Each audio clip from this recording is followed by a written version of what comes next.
जिलों के भी तमाम वरिष्ठ कांग्रेसी नेता मौजूद हैं। यहाँ प्रदेश से लेकर के जिला तक के दिग्गज नेताओं की बैठक हो रही है और इसी बैठक के कड़ी में हम लोगों से जुड़ गया है कांग्रेस पार्टी के यहाँ के जिलाध्यक्ष हैं डॉक्टर विधु शेखर पांडे जी। इनसे हम लोग जानेंगे कि आज के बैठक का प्रायोजन क्या है और कांग्रेस पार्टी किन परिस्थितियों में महागठबंधन से अलग होकर के त्रिस्तरीय पंचायत के पार्षद पद का चुनाव लड़ने का निर्णय लिया।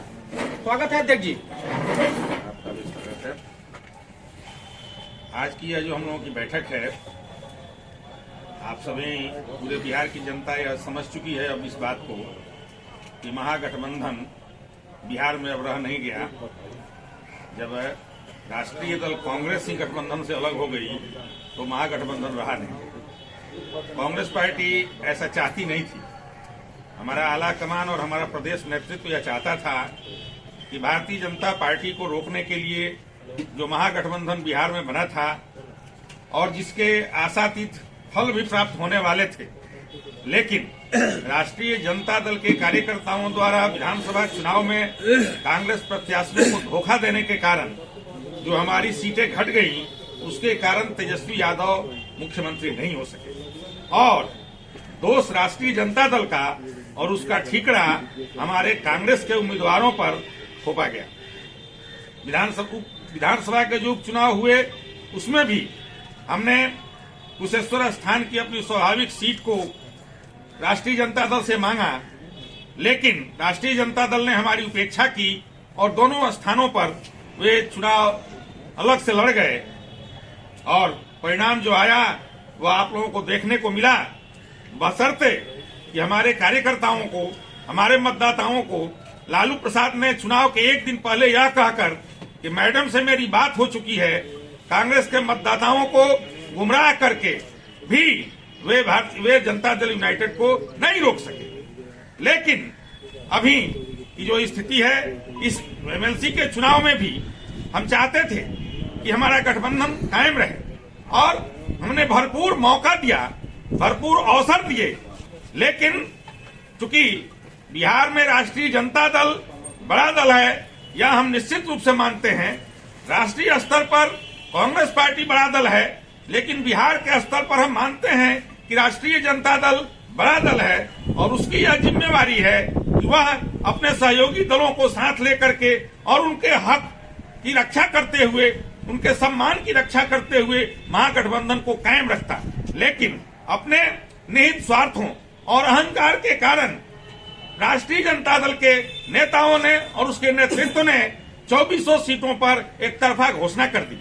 इसके बावजूद हमने प्रयास किए, लेकिन हमारे प्रयास निष्फल रहे।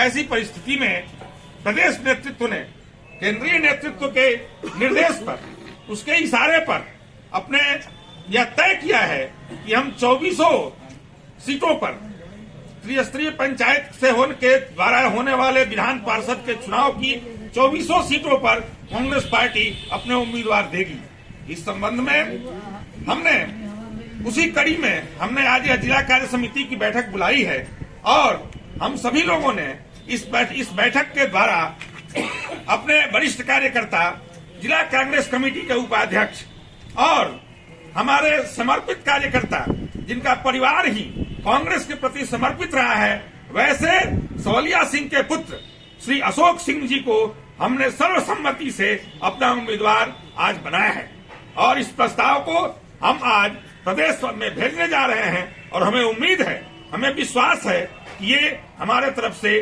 चुनाव एमएलसी का लड़ेंगे और यही कांग्रेस पार्टी के प्रत्याशी होंगे। और इस शांति की नगरी में जिस जिले में मौलाना मजहरूल हक जैसे व्यक्ति पैदा हुए, जिस जमीन में, जिस धरती पर पंडित पर राजेंद्र प्रसाद जैसे व्यक्ति पैदा हुए, जहां पर उमाकांत सिंह जैसे स्वतंत्रता सेनानी पैदा हुए, इस शांति प्रिय धरती को हम खून से सना हुआ नहीं देखना चाहते हैं। हम चाहते हैं कि हमारा जो प्रत्याशी हो, हमारा जो प्रतिनिधि हो, वह शांतिपूर्ण व्यक्ति हो, वह नेतृत्व करने की क्षमता रखता हो, वह सबको साथ लेकर चलने की क्षमता रखता हो, जिसका कोई आपराधिक चरित्र नहीं रहा हो, जो पढ़ा लिखा हो। और इन सभी कसौटियों पर हमारे प्रत्याशी अशोक सिंह जी खड़े उतरते हैं। इसलिए हम आपके माध्यम से इस सिवान जिले के त्रिस्तरीय पंचायत के सभी मतदाता भाइयों से आग्रह करते हैं कि यह शांति की धरती है, यह शांति का संदेश देने वाला जिला है और यह भारतवर्ष कभी भी आक्रांता के रूप में नहीं रहा है। ऐसी स्थिति में आप एक सच्चे कांग्रेसी सिपाही, एक सच्चे राष्ट्रभक्त को के परिवार से आने वाले एक सच्चे कांग्रेसी को अपना प्रतिनिधि चुने और उसे विधान परिषद में भेज करके सीवान के मान और सम्मान की रक्षा करें। वे एक बार यहाँ से चुनाव आजमा चुके हैं। कभी वे देवरिया से चुनाव लड़ते हैं, कभी कलकत्ता से चुनाव लड़ते हैं। ये मौसमी पक्षी है जो मौसम आने पर आते हैं और फिर चले जाते हैं। उनको पैसे का घमंड है और वे त्रिस्तरीय पंचायत के हमारे सम्मानित सदस्यों को पैसे के बल पर खरीदना चाहते हैं। इस बात को हम लोग साबित करके दिखाएंगे कि सीवान के प्रतिनिधि बिकने वाले नहीं हैं और वे शांति प्रिय हैं। और जहां तक बाकी प्रत्याशियों की बात है, उनका चरित्र प्रजातंत्र के लिए उपयोगी नहीं है।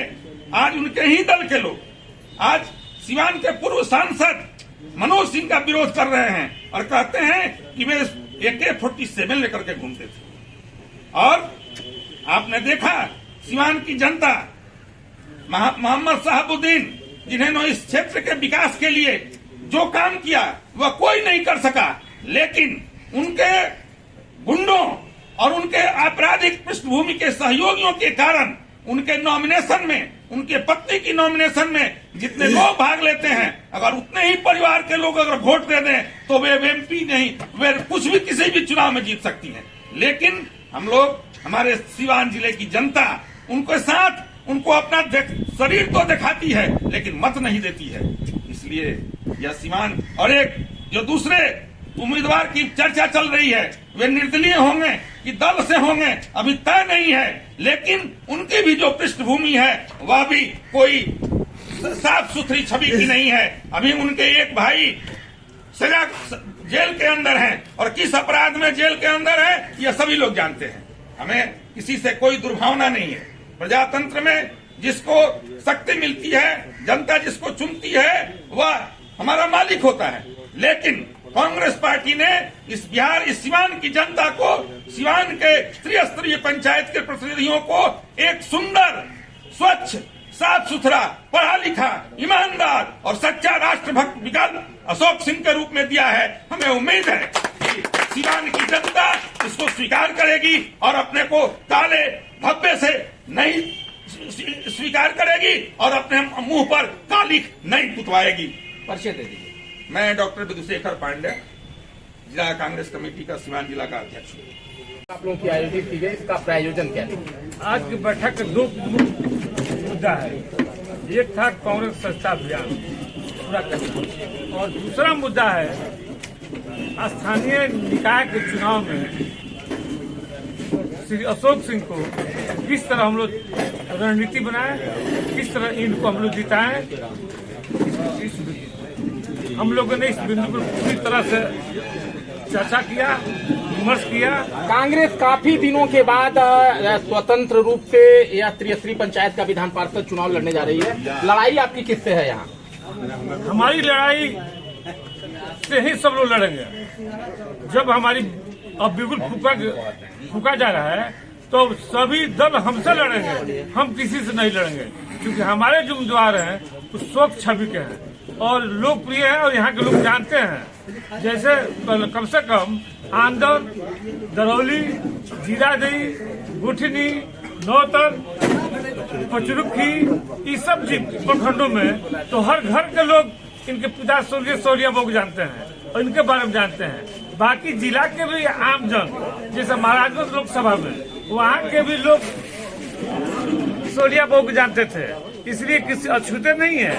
इसलिए सबसे सशक्त उम्मीदवार होंगे और हमारी उम्मीद है कि हम अपने सम्मानित मतदाताओं के बल पर चुनाव जीतेंगे और वो स्वच्छ छवि को उम्मीदवार को वोट देंगे। जैसे जो राजनीति का पैटर्न चेंज हो रहा है उसमें लोग स्वच्छ छवि देख रहे हैं।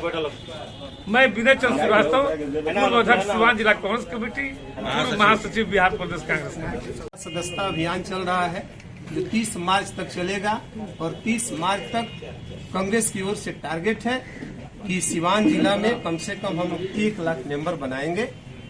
दूसरा टारगेट यह है कि इस समय स्थानीय निकाय का एमएलसी का चुनाव होने जा रहा है, उसमें कांग्रेस भी अपने तरफ से उम्मीदवार घोषित करने जा रही है। सिवान जिला कांग्रेस कमेटी की ओर से अशोक सिंह जी का नाम प्रस्तावित है और जहां तक हमको उम्मीद है कि प्रदेश भी इस नाम को मान लेगा।